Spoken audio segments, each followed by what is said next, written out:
Hi, I'm Ari, the host of The Good Neighbors and the youth coordinator at COYOTE, Rhode Island. And today, as a guest, we have Zoey from Maryland. Introduce yourself. Hello, I'm Zoey Dash. I'm from Maryland. I've come up for the International Day to End Violence Against Sex Workers on December 17th. And sorry, I have really bad asthma, so I apologize. And I've come up here to Rhode Island to experience that day with Coyote of Rhode Island. And I bring best wishes from HIPS from DC. Yay, thank you so much. Yeah, I'm excited to ask you more about HIPS and talk to you more. But first, we're going to read the press release. Earlier this week, Tuesday, December 17th, was International Day to End Violence Against Sex Workers. And for that, we have written this piece on kind of like the origin of it and just really important facts. So I'll read that all, and then after that, we'll get to interview Zoey more and chat. In 2003, renowned sexologist, educator, and former sex worker Annie Sprinkle organized the first International Day to End Violence Against Sex Workers.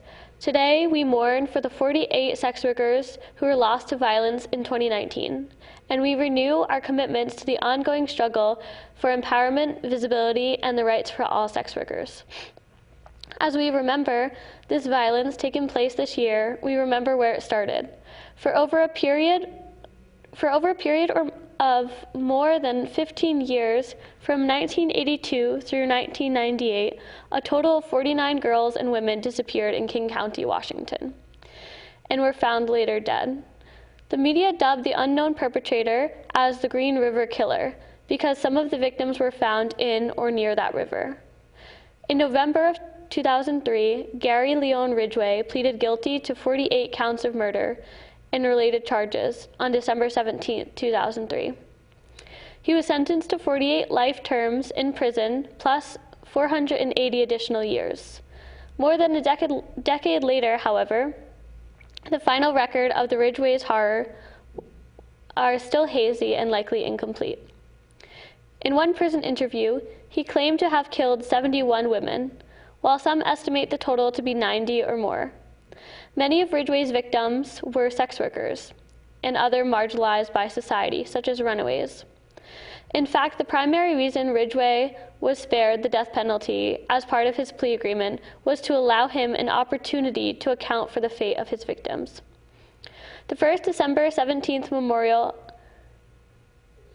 was held the very day that Ridgway was sentenced for his crimes. We also remember the violence of Samuel Little. Little says he strangled his 93 victims between 1970 and 2005. Little confessed to 93 murders, and FBI crime analysts believe all of his confessions are credible. Law enforcement has been able to verify 50 confessions, with many more pending final confirmation. Most of his victims were women of color, sex workers, hitchhikers, and more individuals from marginalized communities. Yet due to the police's lack of interest, many of his victims' deaths were originally ruled overdoses or attributed to accidental or undetermined causes. Some bodies were never found. For many years, Little believed he would not be caught because he thought no one was accounting for his victims. We also remember Mary Greer. On July 15, 2012, 20-year-old Greer, an online escort, booked an appointment and went to a man's home in Cranston, Rhode Island, where she was beaten to death. We also remember Ashley Mazie. On March 31, 2015, 40-year-old Mazie, a young mother who struggled to support her 3 daughters, was strangled with a zip tie and murdered in her 3rd-floor apartment in Elmhurst, Rhode Island. Channel 10 News in Providence, Rhode Island both harassed her mother, asking if she knew her daughter was an online escort, as if that would somehow justify her murder. We also remember how we have no protection and no service. We do not feel safe calling the police for fear of arrest, intimidation of violence. So what's the alternative if no one has been burglared, robbed, or assaulted? We also remember the police's silence around Khalil Wheeler Weaver's violence in 2019. Weaver is accused of murdering 3 women and attempting to kill a 4th. He targeted young black women who did sex work because he figured no one would notice if they disappeared. His attorney contends that his victims were at fault because they were whores and because he doesn't look like someone who would have done this kind of thing. Despite Weaver handcuffing his 4th victim, covering her mouth with duct tape, raping her, and almost strangling her to death, she convinced Weaver to take her back to the motel where she had left her cell phone. At the hotel, she locked him out of the room while she dialed 911. But the cops who responded to the call were more interested in figuring out if she was a prostitute. Months would pass before Weaver was arrested. Meanwhile, as the cops targeted sex workers, Weaver murdered another woman, Sarah Butler, whose family did call the police when she did not come home. As the cops ignored the issue, Butler's parents, sisters, and friends took the matter into their own hands. Using Sarah's social media to gather information, created a fake social media profile to lure Weaver into a trap. After he was finally arrested, the cops found that Weaver had a slew of disturbing online searches, including how to make homemade poison to kill humans, and what chemical could you put on a rag to hold over someone's face to make them sleep immediately. While the cop ignored those fighting for justice, Weaver had been working as a grocery store security guard, hoping to become a cop. No doubt so he could continue his violence and rape and murder women with impunity. We also remember that rather than creating policies that would allow sex workers to report violence without fear of arrest, Providence Public Safety Commissioner Stephen Pear and police announced more than 30 arrests targeting human traffickers, specifically those victimizing juveniles. However, the Rhode Island ACLU called them out in a press release, stating that conflating prostitution with trafficking does nothing to help trafficking victims who remain ensnared while consenting adults are pursued and arrested. By humiliating and charging clients for seeking consensual sex, and by giving sex workers arrest records in the name of helping them, these operations misleadingly purport to crack down on human trafficking, when their major effect is just to make the lives of sex workers more dangerous and difficult. As we approach December 17th, we have come together to publicly honor sex workers that we have lost to violence. We renew our commitments to the ongoing struggle for empowerment, visibility, and the rights for all sex workers. We also renew our commitment to solidarity. The majority of violence against sex workers is not just violence against sex workers. It is also simultaneously violence against transgender women and people, against women of color, against drug users, against the undocumented and migrants, against the homeless. We cannot end the marginalization and victimization of all sex workers without also fighting rampant transphobia, racism, stigma, and criminalization of drug users, and xenophobia. Because work includes sex work, and we remember. Thank you.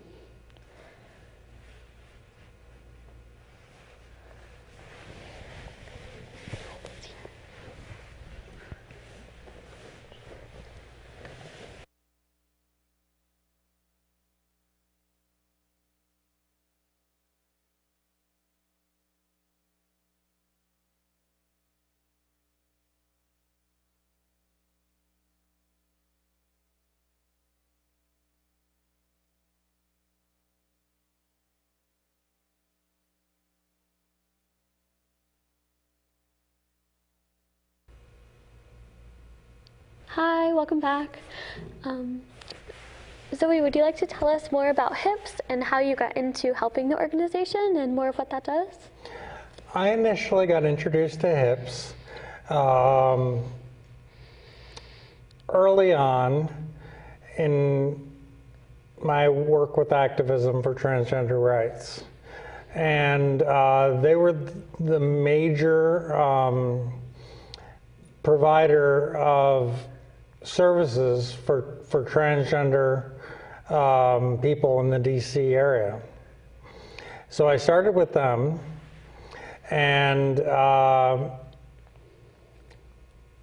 their volunteering and their activism and their attempts to get decriminalization passed in DC. So when I first started, I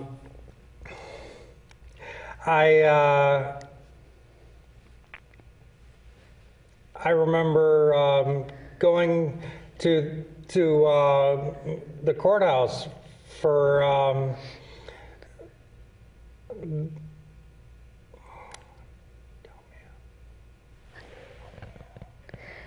when you first started with HIPS, or when you first started with? Oh, when I first started with HIPS? Yeah. Yes. I did volunteer work with them, and the volunteer work included just helping out at the office, helping with their outreach program, which they own these vans that have hips all the way across the front of them and the sides. And they do outreach to I don't know these statistics off the top of my head. You'd have to ask Bella Robinson. But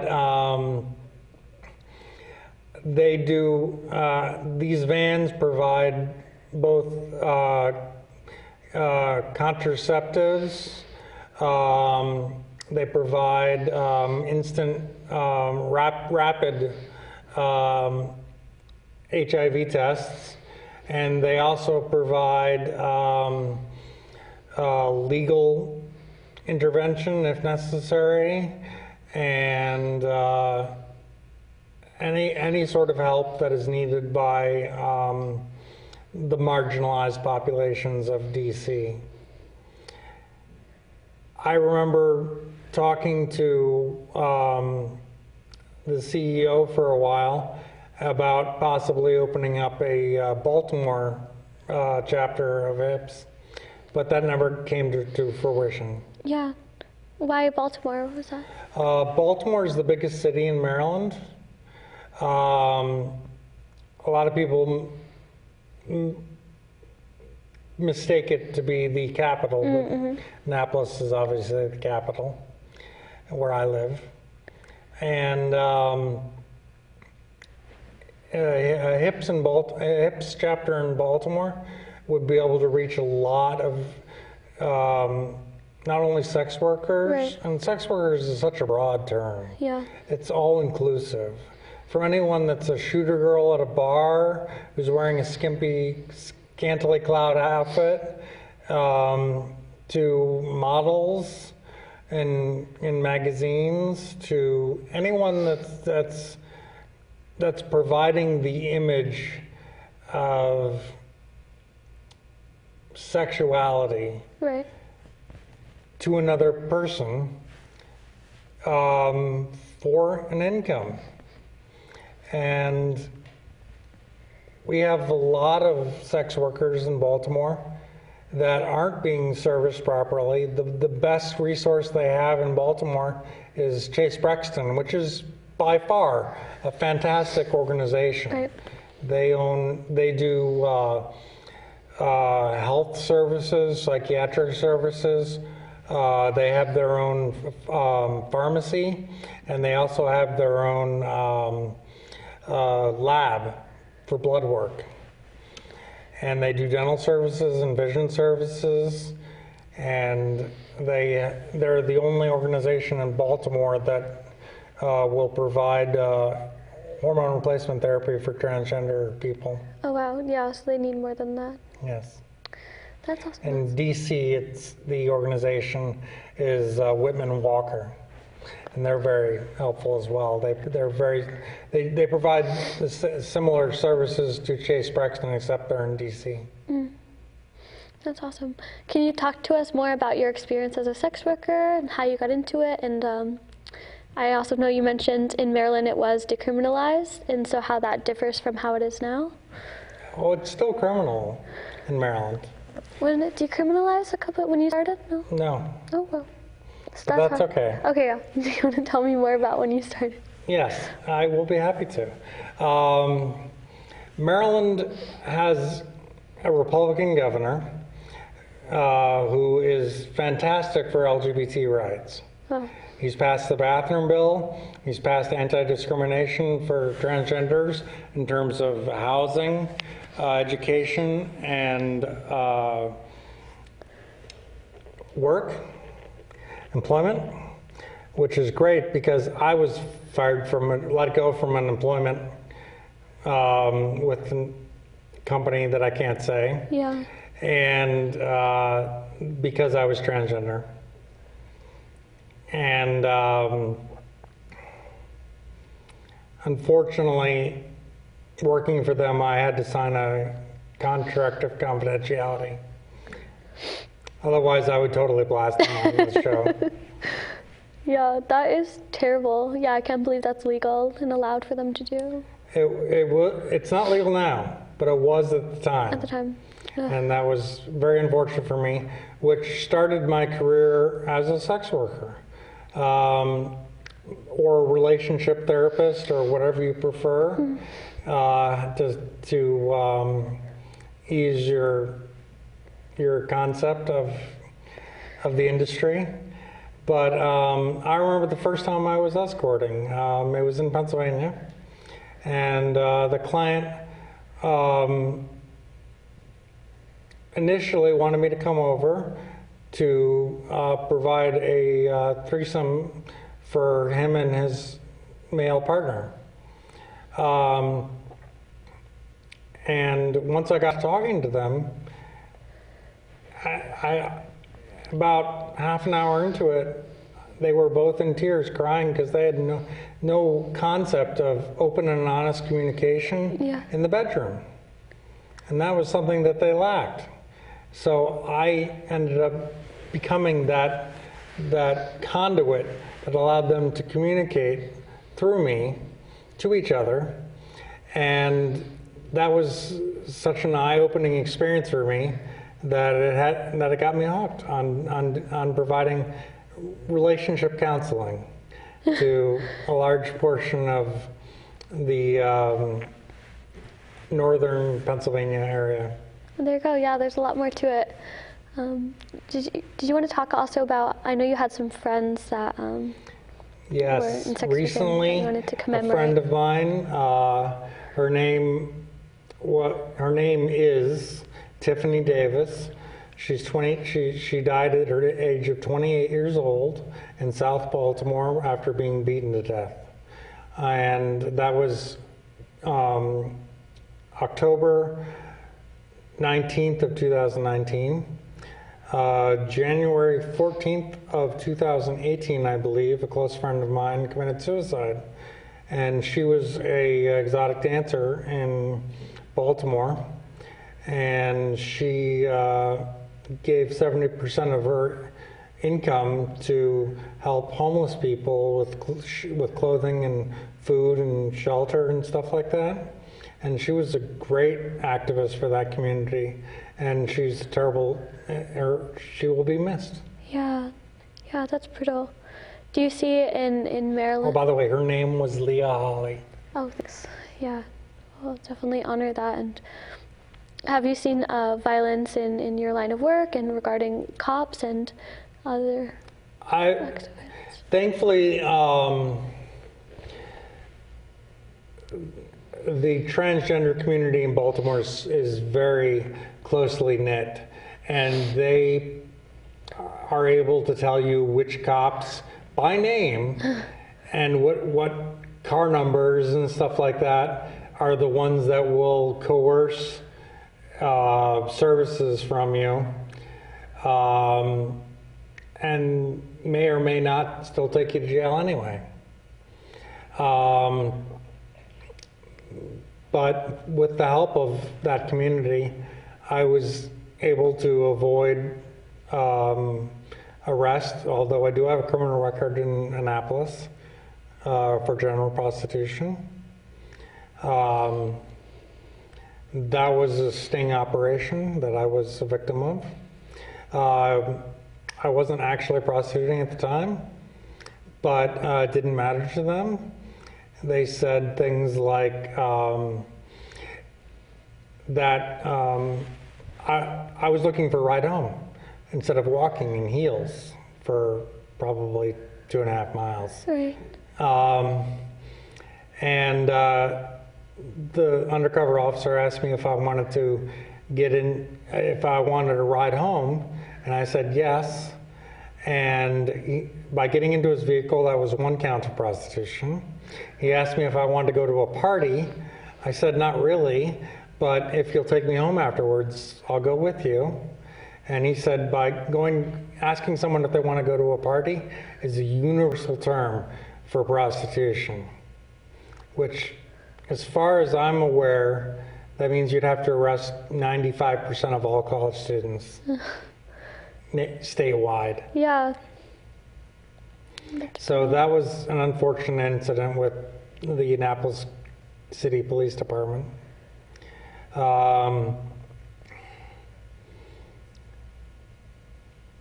Did you have any further questions? Yeah.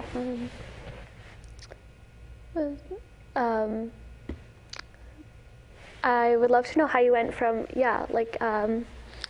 sex work, and then to how, what motivated you to then kind of take a more social justice approach, and get, into organizations and stuff. Yeah, although sex work is probably the one career that I've never had to practice for, and I've had, serious jobs from director of marketing and promotions for a different organization to being a cashier at a grocery store. So I've worked the gambit, but fulfilling someone's fantasy is such a gratifying occupation that I have always enjoyed it. The reason I stopped doing active sex work and went and transitioned to activism is because there wasn't enough activists for it. And it needed to be spoken that, just like my shirt says, trans women are real women, get over it. Right. Some women have a penis, get over it. Some men have a vagina, get over that too. Trans rights are not spoken about. Right. It's all, there was a survey done, I believe it was 2013, though I could be mistaken about the exact date. And they did a survey nationally of what the average male gendered person thought about trans women. And 95% of them thought that trans women were prostitutes or porn stars. And it was that was just the stigma at the time. Yeah. Because their only experience with trans women was through Hollywood or through the porn industry. Right. Yeah. Do you do your work with HIPS? Is it specifically so you help sex workers, and then more specifically, do you focus on helping the trans women in your neighborhood and in your area? I try to work with trans women in my neighborhood and in the surrounding areas. I don't teach them anything that they can't get in a book. Yeah. It's not my job to facilitate their lifestyle or to encourage their lifestyle. But I'm always open. I go to a lot of PFLAG meetings. Don't ask me what the acronym stands for because I have no idea. Yeah, I was just going to ask you. But PFLAG holds meetings. They're support groups for transgender people, and they're in many, many states. and cities across the nation. And it's basically, I mean, their trans youth group would fill this entire room. Wow. At just the Annapolis meeting. Now, the trans adult group is much smaller. It's probably, when I was there the last couple times, it was 8 to 10 people there. But they did introduce me to a police sergeant who came and spoke at one of their meetings about how the transgender community and the sex work community doesn't get talked about enough, and how that if you've ever been discriminated against by a police officer, come to her. Wow, that's she amazing. will fix it. That's incredible. And I've been discriminated against. I remember one time I was raped, and I went to Annapolis City Police Department and complained about it. And verbatim, what they told me is, because this was before I transitioned from male to female. I was still transgender, but I wasn't a transsexual. Small variation of difference. But they told me that because it was an interaction between a consenting man and a consenting another man, that they didn't want to get involved in a domestic dispute. That's brutal. Even though I had to go to the hospital. Right. And get treated. It was really unfair. Yeah, that's wildly unfair. Yeah, I'm so sorry you had to go through that, and it's comforting to know that there's at least one good sergeant who's helping y'all out, and that you're doing so much work in Maryland to help both transgender folks and sex workers, and seems like a little bit of everything. Yeah, I actually went to Annapolis's inaugural Pride Parade in 2019. It was their first effort, and it was fantastic. Yay, that's awesome to hear. Well, thank you so much for joining us today. And thank you for having me. Yeah, of course. Please stay tuned. Please stay tuned for some facts, and we'll show before wrapping up. Thanks for watching.